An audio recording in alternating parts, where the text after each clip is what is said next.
சுரா கைடு 10ஆம் வகுப்பு பொதுத் தேர்வுக்கான புதிய பதிப்பு தற்போது பரபரப்பான விற்பனையில். மாணவர்கள் பொதுத் தேர்வில் அதிக மதிப்பெண் பெற உடனே வாங்குங்கள் சுரா கைடு. G7 உச்சி மாநாட்டில் பங்கேற்க இன்று இத்தாலிக்கு புறப்படுகிறார் பிரதமர் மோடி.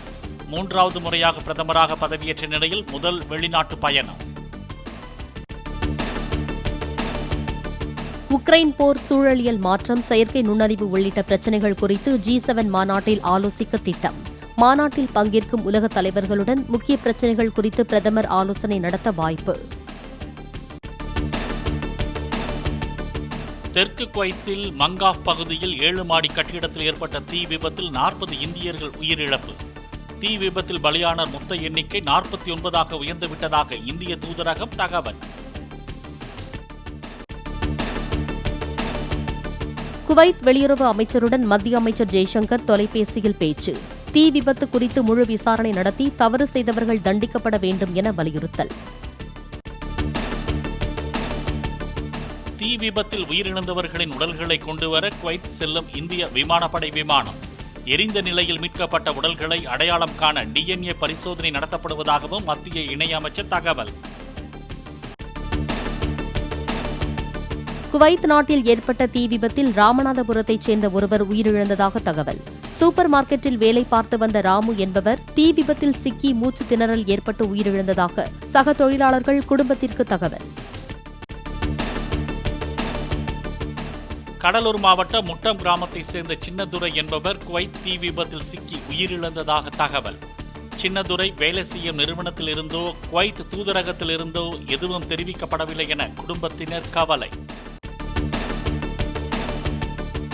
குவைத்தில் நேர்ந்த தீ விபத்தில் தஞ்சாவூர் மாவட்டத்தைச் சேர்ந்த புனாஃப் ரிச்சர்ட் ராய் மற்றும் விழுப்புரம் மாவட்டத்தைச் சேர்ந்த முகமது ஷெரீஃபும் உயிரிழந்துள்ளதாக தகவல். அதிகாரப்பூர்வமான அறிவிப்பு வெளியாகாத நிலையில் தங்களுக்கும் சரியான தகவல் கிடைக்கவில்லை என குடும்பத்தினர் கவலை. குவைத் தீ விபத்து குறித்து அயலக தமிழர் நலத்துறை அமைச்சர் செஞ்சி மஸ்தான் மற்றும் அதிகாரிகளுடன் முதலமைச்சர் மு க ஸ்டாலின் ஆலோசனை. தமிழகத்தைச் சேர்ந்த 5 பேர் உயிரிழப்பு என்ற தகவல் வெளியான நிலையில் முதலமைச்சரின் முகாம் அலுவலகத்தில் ஆலோசனை. குவைத் தீ விபத்தில் பாதிக்கப்பட்ட தமிழர்களின் மருத்துவ செலவை அரசே ஏற்கும் என தமிழ்நாடு அரசு அறிவிப்பு. தீ விபத்தில் காயமடைந்தவர்களின் மருத்துவ செலவுக்கான தொகை அயலக தமிழர் நலத்துறை மூலம் வழங்கப்படும் எனவும் அறிவிப்பு. தீ விபத்தில் 40 இந்தியர்கள் உட்பட 49 பேர் பலியான விவகாரம் குறித்து விரிவான விசாரணைக்கு குவைத் மன்னர் ஷேக் அல் சபா உத்தரவு. பணி நிறுவன உரிமையாளர் மற்றும் கட்டட உரிமையாளரின் பேராசையே விபத்துக்கு காரணம் என அந்நாட்டு பாதுகாப்புத்துறை அமைச்சர் கருத்து. குவைத் தீ விபத்தில் விலை மதிப்பற்ற உயிர்கள் பலியாகி இருப்பது வேதனை அளிப்பதாக தமிழக ஆளுநர் RN ரவி கருத்து. காயமடைந்தவர்கள் விரைவில் குணமடைய பிரார்த்திப்பதாகவும் தனது எக்ஸ் தளத்தில் பதிவு. நீட் தேர்வில் கருணை மதிப்பெண் பெற்ற 1563 பேருக்கு வரும் ஜூன் 23ஆம் தேதி மறுதேர்வு நடத்த உச்சநீதிமன்றம் அனுமதி. வினாத்தாள் கசிவு குற்றச்சாட்டு குறித்து விளக்கம் அளிக்க தேசிய தேர்வு முகமைக்கு உச்சநீதிமன்றம் நோட்டீஸ். நேர பற்றாக்குறை காரணமாக நீட் தேர்வு எழுதிய 1563 தேர்வர்களுக்கு வழங்கப்பட்ட கருணை மதிப்பெண் ரத்து. உச்சநீதிமன்றத்தில் தேசிய தேர்வு முகமை தகவல்.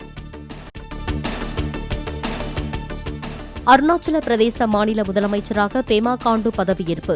ஆளுநர் KT பட்நாயக் பதவி பிரமாணம் செய்து வைத்தார். துணை முதலமைச்சராக சவுனா மெயின் பதவியேற்ற நிலையில் மத்திய அமைச்சர்கள் அமித்ஷா, JP நட்டா உள்ளிட்டோர் பங்கேற்பு. ஜூலை 2வது வாரத்தில் நடப்பு நிதியாண்டிற்கான முழுமையான பட்ஜெட் தாக்கல் செய்யப்பட உள்ளதாக தகவல். பல்வேறு அமைச்சகங்கள், தொழில்துறையினருடன் அடுத்த வாரம் நிதியமைச்சர் நிர்மலா சீதாராமன் ஆலோசனை. புதுச்சேரி ரெட்டியார்பாளையம் பகுதியில் இயங்கி வரும் ஒரு அரசு பள்ளி மற்றும் ஒரு தனியார் பள்ளிக்கு 17ஆம் தேதி வரை விடுமுறை. விஷவாயு தாக்கி 3 பேர் உயிரிழந்த சம்பவம் குறித்து விசாரணை நடைபெற்று வரும் நிலையில் நடவடிக்கை. விஷவாயு கசிவு ஏற்பட்ட புதுச்சேரி ரெட்டியார்பாளையம் பகுதியில் பெண் ஒருவருக்கு மயக்கம் ஏற்பட்டு மருத்துவமனையில் அனுமதி. மருத்துவர் குழுவினர் மற்றும் பொதுப்பணித்துறை அதிகாரிகள் மீண்டும் அப்பகுதியில் ஆய்வு. கார்கில் போரின் 25வது ஆண்டு நிறைவு மற்றும் போரில் உயிரிழந்த வீரர்களுக்கு அஞ்சலி செலுத்தும் வகையில் ராணுவத்தினர் மோட்டார் சைக்கிள் பேரணி. டெல்லியில் உள்ள கரியப்பா பரேட் மைதானத்தில் பேரணியை தொடங்கி வைத்தார் ராணுவ தலைமை தளபதி உபேந்திரா திவேதி. சென்னை விமான நிலையத்திற்கு தொலைபேசி மூலம் மீண்டும் வந்த வெடிகுண்டு மிரட்டல். தொலைபேசி எண்ணை வைத்து விழுப்புரம் பகுதியைச் சேர்ந்த நபரை பிடித்து விசாரித்ததில் அவர் சற்று மனநிலை பாதிக்கப்பட்டவர் என போலீசார் தகவல்.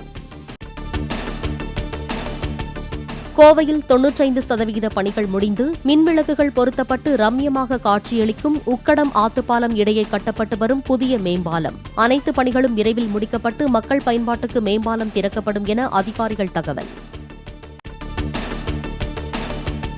தலைநகர் டெல்லியில் நீடிக்கும் குடிநீர் பஞ்சத்தால் மக்கள் கடும் அவதி. குடிநீர் வாகனங்களுக்காக சாலைகளில் பல மணி நேரம் நீண்ட வரிசையில் காத்திருப்பு. சுறா கைடு 10ஆம் வகுப்பு பொதுத் தேர்வுக்கான புதிய பதிப்பு தற்போது பரபரப்பான விற்பனையில். மாணவர்கள் பொதுத் தேர்வில் அதிக மதிப்பெண் பெற உடனே வாங்குங்கள் சுறா கைடு.